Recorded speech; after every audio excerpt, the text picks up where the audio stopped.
90-year-old Margaret Keenan, well, she'll go down in history. She's become the first person in the world to receive the Pfizer vaccine against COVID-19 outside trial conditions. These pictures are coming into us live now. I beg your pardon, we're coming into us now. This was actually about 25, 30 minutes ago as she took that first injection.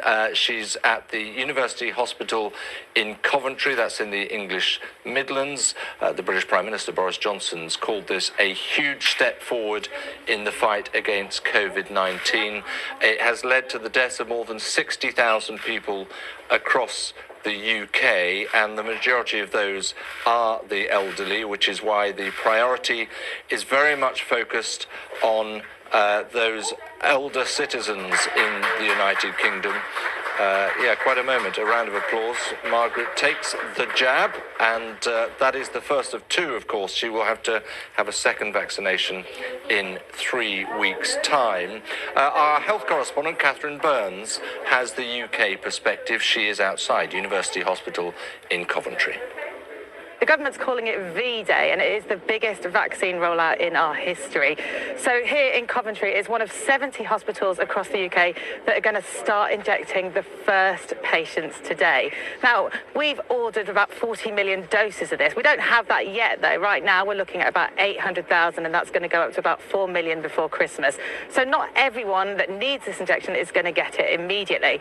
They're going to start off in the hospitals, for example, with inpatients who are already in hospital and about to go home, or people who are coming in for tests. They'll also invite some care home staff in and maybe some other vulnerable over 80s. And then if there's any left over at the end of each day, they will give those to the most vulnerable frontline NHS staff, the ones who would be at the most risk of getting sick if they got this. Yeah, there we are. Well, our reporter Paul Hawkins is with me now. I mean, this is an initial 800,000 batch, isn't it? It's the first batch, so the elderly get it. Yeah, 800,000. It initially goes to the elderly, it goes to those with underlying health conditions, and then it's gradually rolled out across the UK. 40 million doses in total the UK government has ordered. So when you do the maths, that's 20 million people, roughly around a third of the UK population. As you mentioned, everyone who gets this vaccine, they get 2 doses, 3 weeks apart. The immunity begins after you've had the first dose, and then it builds to maximum immunity 7 days after the second jab. So that's kind of how it works. Side effects, they're mild, 95% effective. It's not yet known how long the immunity lasts. That's quite key, and we don't know whether it stops people from actually passing on the virus. Yeah, because this is the first time in the world that it's been rolled out. Yeah, it's interesting seeing it actually happening after all this time as well, isn't it? Yeah. I suppose we've got to look at the scale in which this can be opened up quickly, because as a vaccine, Paul, it's held at very low temperatures. They have to administer it in hospitals rather than a doctor taking it off in his bag and carrying it around the town sort of thing. Yeah, minus 70. So at the moment it's arrived in refrigerated, huge refrigerators, effectively, big containers shipped into the hospitals. That's where it's going to be started, 70 hospital hubs across the country. And then as they try to work out the logistics of transporting that virus at a really low temperature, it'll get rolled out in GP surgeries, in care homes. We're talking about 30,000 people being recruited by the NHS over the coming months. Sports stadiums, conference centres as well being used as vaccination hubs. So at the moment they're going for targeting the over 50s, and then well into next year we'll start seeing phase 2, which is under 50s. Paul, that's really helpful. Thank you very much for that. I'm joined now by Professor Philip Clark, who is Director of the Health Economics Research Centre at the University of Oxford, and his teams have been working on a framework really on how to allocate the vaccine itself. As I say, he joins me from Oxford now. Philip, thanks very much indeed for your time. We've just seen Margaret Keenan, the very first to receive the vaccine, and not surprisingly, it's targeted initially at the oldest and the ones we see as the most vulnerable.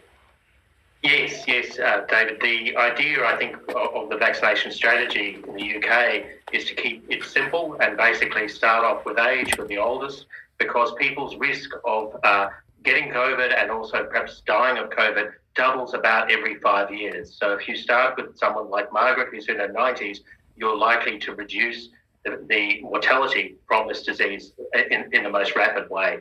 Yeah, and it's an overwhelming increase, isn't it, as the years go by, if you like. Nonetheless, it might not be the only approach, and I think would you perhaps see the idea of vaccinating all maybe the health service staff as a more appropriate first step? Well, different countries are trying different strategies. Certainly in the UK, healthcare workers are getting a high priority. They're in the next group, and as well as social care workers. That makes a lot of sense, both to protect them, but also potentially to protect patients if it's able to reduce transmission.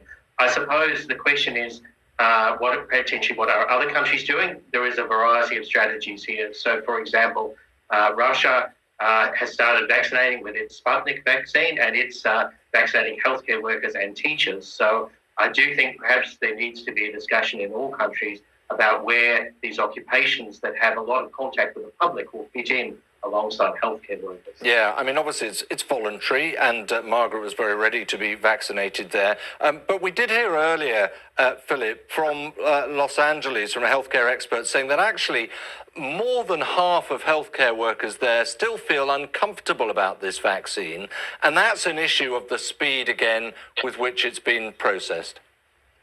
Well, there's certainly been rigorous testing, both of all of the vaccines in terms of both its efficacy and safety, and of course it's now been approved by regulators.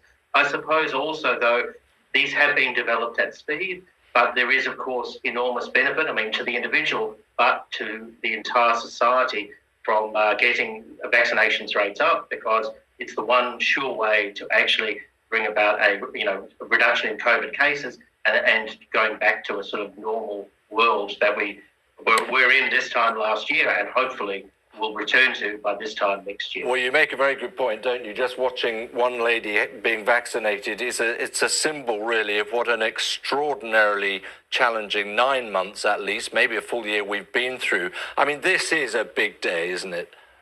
Absolutely, and I think it is a vaccination is something where by taking a vaccine, one is benefiting everybody in the society. So Margaret, by taking her vaccine, is actually benefiting me because with an infectious disease, it reduces my chance of getting a vaccine. So it is something I think as a society we need to make decisions about. But and it is the one way we can actually defeat this virus. Yeah.